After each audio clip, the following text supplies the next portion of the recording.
ವಕ್ತ್ ವಿಚಾರ ಇದು ಕೇವಲ ಆಡಳಿತಾತ್ಮಕ ವಿಚಾರ. ವಕ್ತದ ಒಂದೇ ಒಂದು ಎಕರೆ ಕೂಡ ಈ ಸರ್ಕಾರ ವಾಪಸ್ ತಗೊಂಡಿಲ್ಲ. ಬಿಲ್ ತಂದಿದೆ. ಏನಂದರೆ ಮೌಲ್ವಿಗಳು ಯಾರಿದ್ದಾರೆ, ಶ್ರೀಮಂತರು ಯಾರಿದ್ದಾರೆ, ಆಮೇಲೆ ಆ ಮಸೀದಿಗಳು ನೋಡ್ಕೊಳ್ಳೋ ಕೆಲವ್ರನ್ನ ಏನಂತ ಮುತಾಲಿಗಳು ಯಾರಿದ್ದಾರೆ, ಇವರೆಲ್ಲ ಒಡೆದು ತಿಂತಾಯಿದ್ರು. ಈಗಲೂ ರೆಕಾರ್ಡ್ ಪ್ರಕಾರ 14ರಿಂದ 15 ಲಕ್ಷ ಎಕರೆ ಈ ದೇಶದಲ್ಲಿ ಭೂಮಿ ಇದೆ ವಕ್ತದು. ಯಾವುದರಲ್ಲೂ ಕೂಡ ಕಾಂಪ್ಲೆಕ್ಸ್ಗಳು ಬಂದಿವೆ, ಹೋಟೆಲ್ಗಳು ಬಂದಿವೆ, ಅಂದರೆ ದುಡ್ಡು ಮಾಡೋಂಥವು ಬಂದಿವೆ. ಒಂದೇ ಒಂದು ಎಜುಕೇಷನ್ ಇನ್ಸ್ಟಿಟ್ಯೂಷನ್ ಬಂದಿಲ್ಲ, ಒಬ್ರಿಗೊಂದು ಸೈಟ್ ಕೊಟ್ಟಿಲ್ಲ, ಆ ಜನಾಂಗಗಳ ಕಷ್ಟ ಸುಖ ಕೇಳಿಲ್ಲ. ಯಾರು ಉಳ್ಳವರಿದ್ದಾರೆ ಅವರೇ ಕದ್ದು ತಿಂತಾ ಇದ್ದಾರೆ. ಇದನ್ನು ಖಾತ್ರಿಗೊಳಿಸಬೇಕು, ಆ ಜನರಿಗೆ ಅದರ ಉಪಯೋಗ ಸಿಗಬೇಕು ಅನ್ನೋ ಕಾರಣಕ್ಕೆ ವಕ್ತ್ ಬಿಲ್ ತಂದರೆ ಏನೋ ಕಿತ್ಕೊಬಿಡ್ತಾರೆ ಅಂತೇಳಿ ಅದನ್ನು ದೊಡ್ಡ ಇದು ಮಾಡ್ತಿದ್ದಾರೆ ದೇಶದಲ್ಲೆಲ್ಲ. ಆದರೆ ಇಲ್ಲಿ ನಡೀತಾ ಇರ್ತಕ್ಕಂಥದ್ದೇ ಬೇರೆ. ಅದಕ್ಕೆ ನಾನು ಹೇಳಿದೆ, ಈ ಕಾಂಗ್ರೆಸ್ ಅನ್ನೋದು ಒಂದು ಗಿರಿವಿ ಅಂಗಡಿ ಇದ್ದಂಗೆ. ಗಿರಿವಿ ಅಂಗಡಿಗೆ ಯಾರು ಹೋಗ್ತಾರೆ? ಬಡವರು ಯಾಕೆ ಹೋಗ್ತಾರೆ? ಏನೋ ನಮ್ಮ ಆಪತ್ ಕಾಲದಲ್ಲಿ ಒಂದು ಏನೋ ಅಷ್ಟು ನಮ್ಗೆ ಸಹಾಯ ಆಗುತ್ತಪ್ಪ, ಒಂದು ಇದಿಟ್ಟು ಬರೋಣ ಅಂತ ಹೋಗ್ತಾರೆ. ಹೋಗಿ ತಗೊಳಕ್ಕೊಂಬಿಡ್ತಾರೆ. ಗಿರಿವಿ ಅಂಗಡಿಗೆ ಹೋಗಿದ್ದು ಬಡವರು ಸ್ವತ್ತು ಸಾಮಾನ್ಯವಾಗಿ ವಾಪಸ್ ಬರಲ್ಲ. ಬಡ್ಡಿ ಕಟ್ತಾನೆ ಇರಬೇಕು, ಅಸಲು ತೀರೋದೇ ಇಲ್ಲ, ಅದಲ್ಲೇ ಇರುತ್ತೆ. ಶ್ರೀಮಂತರು ಯಾಕೆ ಹೋಗ್ತಾರೆ? ಬಡವರು ತಂದು ಇಟ್ಟಿರೋದು ನಮಗೆ ಸಿಗ್ತದೆ, ಕಡಿಮೆ ದುಡ್ಡಲ್ಲಿ ಹೊಡ್ಕೊ ಬರ್ಬೋದು ಅಂತಂಗೆ. ಈ ಕಾಂಗ್ರೆಸ್ ಅನ್ನೋದೇ ಗಿರಿವಿ ಅಂಗಡಿ ಇದ್ದಂಗೆ. ಶ್ರೀಮಂತರು ಹೊಡ್ಕೊಳಕ್ಕೆ ಹೋಗ್ತಾರೆ, ಬಡವರು ಕಳ್ಕೊಳಕ್ಕೆ ಹೋಗ್ತಾರೆ. ಇಷ್ಟೇ ಈ ಕಾಂಗ್ರೆಸ್ಸಿನ ಕಥೆ.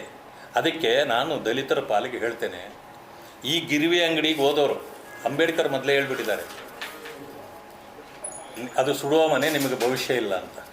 ಅದಕ್ಕೆ ನಾನು ಈಗ ಹೇಳ್ತೇನೆ, ಈ ಗಿರಿವಿ ಅಂಗಡಿಗೆ ಏನಾದರೂ ನೀವು ಕಾಲಿಟ್ಟರೆ ಅಸಲು ಇಲ್ಲ, ಬಡ್ಡಿ ಕಟ್ಟಿ ಕಟ್ಟಿ ನೀವೇ ಸಾಯ್ತೀರಿ. ಆದ್ದರಿಂದ ದಯವಿಟ್ಟು ಬನ್ನಿ, ಹೊರಗಡೆ ಬನ್ನಿ, ಭವಿಷ್ಯಗಳು ನೋಡ್ಕೊಳ್ಳಿ. ಇವತ್ತು ಬಾಬಾ ಸಾಹೇಬ್ ಅಂಬೇಡ್ಕರ್ ಅವರಿಗೆ, ದಲಿತ ಸಮುದಾಯಗಳಿಗೆ ಗೌರವ ಕೊಡ್ತಿದ್ದರೆ ಅದು ಮಾನ್ಯ ಮೋದಿಜಿಯವರು. ಪಂಚಕ್ಷೇತ್ರಗಳನ್ನು ಇವತ್ತು ಅಂತಾರಾಷ್ಟ್ರೀಯ ಮಟ್ಟಕ್ಕೇರಿಸಿ ಅನೇಕ ಕಾರ್ಯಕ್ರಮಗಳನ್ನು ಇವತ್ತು ದಲಿತರ ಏಳಿಗೆಗೆ ಹಾಕಿಕೊಡ್ತಿದ್ದಾರೆ. ಇವತ್ತು ನೋಡಿರ್ಬೋದು, ಕಾನೂನು ತಂದರು, ಗರೀಬಿ ಹಟಾವೋ, ಗರೀಬಿ ಹಟಾವೋ. ಯಾಗಿಂದ ಗರೀಬಿ ಹಟಾವೋ? ಇದುವರೆಗೂ ಗರೀಬರನ್ನ ಹಟಾವೋ ಆಗ್ತಾ ಇದೆ ಹೊರತು ಗರೀಬಿ ಹಟಾವೋ ಆಗಲೇ ಇಲ್ಲ ಇವತ್ತಿನವರೆಗೂ. ಅಲ್ಲಿ ನಿಂತು ಭಾಷಣ ಮಾಡ್ತಾರೆ ಖರ್ಗೆ ಅವರು ಭಾಷಣ ಮಾಡ್ತಾರೆ, ದಲಿತರಿಗೆ ಅನ್ಯಾಯ ಆಗ್ಬಿಟ್ಟಿದೆ ದೇಶದಲ್ಲಿ ಅಂತ. ದಲಿತರಿಗೆ ಭಾಳ ಅನ್ಯಾಯ ಆಗಿದೆ, ಅಂಬೇಡ್ಕರ್ಗೂ ಅನ್ಯಾಯ ಆಗಿದೆ. ಆದರೆ ಅಂಬೇಡ್ಕರ್ ಹೆಸರಿನಲ್ಲಿ ಖರ್ಗೆ ಅವ್ರಿಗೆ ಅನ್ಯಾಯ ಆಗಿದೆಯಾ?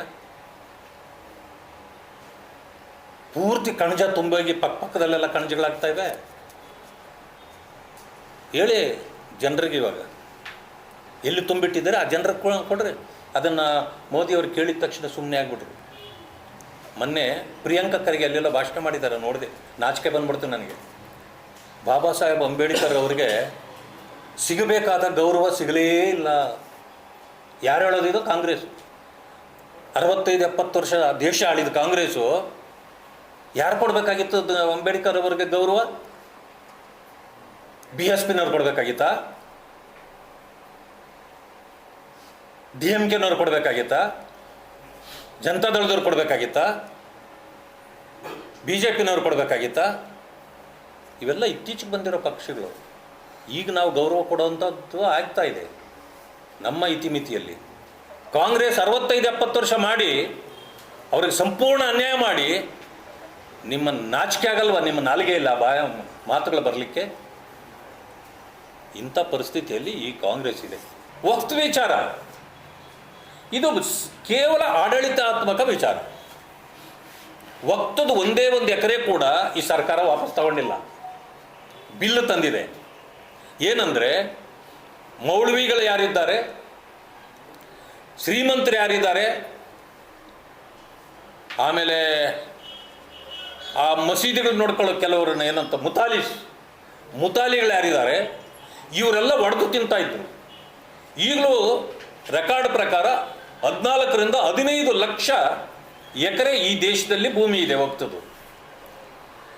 ಯಾವುದರಲ್ಲೂ ಕೂಡ ಕಾಂಪ್ಲೆಕ್ಸ್ಗಳು ಬಂದಿವೆ, ಹೋಟೆಲ್ಗಳು ಬಂದಿವೆ, ಅಂದರೆ ದುಡ್ಡು ಮಾಡೋಂಥವು ಬಂದಿವೆ. ಒಂದೇ ಒಂದು ಎಜುಕೇಷನ್ ಇನ್ಸ್ಟಿಟ್ಯೂಷನ್ ಬಂದಿಲ್ಲ, ಒಬ್ರಿಗೊಂದು ಸೈಟ್ ಕೊಟ್ಟಿಲ್ಲ, ಆ ಜನಾಂಗಗಳ ಕಷ್ಟ ಸುಖ ಕೇಳಿಲ್ಲ. ಯಾರು ಉಳ್ಳವರಿದ್ದಾರೆ ಅವರೇ ಕದ್ದು ತಿಂತಾ ಇದ್ದಾರೆ. ಇದನ್ನು ಖಾತ್ರಿಗೊಳಿಸಬೇಕು, ಆ ಜನರಿಗೆ ಅದರ ಉಪಯೋಗ ಸಿಗಬೇಕು ಅನ್ನೋ ಕಾರಣಕ್ಕೆ ವಕ್ತ್ ಬಿಲ್ ತಂದರೆ ಏನೋ ಕಿತ್ಕೊಬಿಡ್ತಾರೆ ಅಂತೇಳಿ ಅದನ್ನು ದೊಡ್ಡ ಇದು ಮಾಡ್ತಿದ್ದಾರೆ ದೇಶದಲ್ಲೆಲ್ಲ. ಆದರೆ ಇಲ್ಲಿ ನಡೀತಾ ಇರ್ತಕ್ಕಂಥದ್ದೇ ಬೇರೆ. ಅದಕ್ಕೆ ನಾನು ಹೇಳಿದೆ, ಈ ಕಾಂಗ್ರೆಸ್ ಅನ್ನೋದು ಒಂದು ಗಿರಿವೆ ಅಂಗಡಿ ಇದ್ದಂಗೆ. ಗಿರಿವೆ ಅಂಗಡಿಗೆ ಯಾರು ಹೋಗ್ತಾರೆ? ಬಡವರು ಯಾಕೆ ಹೋಗ್ತಾರೆ? ಏನೋ ನಮ್ಮ ಆಪತ್ ಕಾಲದಲ್ಲಿ ಒಂದು ಏನೋ ಅಷ್ಟು ನಮ್ಗೆ ಸಹಾಯ ಆಗುತ್ತಪ್ಪ, ಒಂದು ಇದಿಟ್ಟು ಬರೋಣ ಅಂತ ಹೋಗ್ತಾರೆ. ಹೋಗಿ ತಗೊಳಕ್ಕೊಂಬಿಡ್ತಾರೆ. ಗಿರಿವೆ ಅಂಗಡಿಗೆ ಹೋಗಿದ್ದು ಬಡವರು ಸ್ವತ್ತು ಸಾಮಾನ್ಯವಾಗಿ ವಾಪಸ್ ಬರಲ್ಲ. ಬಡ್ಡಿ ಕಟ್ತಾನೆ ಇರಬೇಕು, ಅಸಲು ತೀರೋದೇ ಇಲ್ಲ, ಅದಲ್ಲೇ ಇರುತ್ತೆ. ಶ್ರೀಮಂತರು ಯಾಕೆ ಹೋಗ್ತಾರೆ? ಬಡವರು ತಂದು ಇಟ್ಟಿರೋದು ನಮಗೆ ಸಿಗ್ತದೆ, ಕಡಿಮೆ ದುಡ್ಡಲ್ಲಿ ಹೊಡ್ಕೊ ಬರ್ಬೋದು ಅಂತಂಗೆ. ಈ ಕಾಂಗ್ರೆಸ್ ಅನ್ನೋದೇ ಗಿರಿವಿ ಅಂಗಡಿ ಇದ್ದಂಗೆ. ಶ್ರೀಮಂತರು ಹೊಡ್ಕೊಳಕ್ಕೆ ಹೋಗ್ತಾರೆ, ಬಡವರು ಕಳ್ಕೊಳಕ್ಕೆ ಹೋಗ್ತಾರೆ. ಇಷ್ಟೇ ಈ ಕಾಂಗ್ರೆಸ್ಸಿನ ಕಥೆ.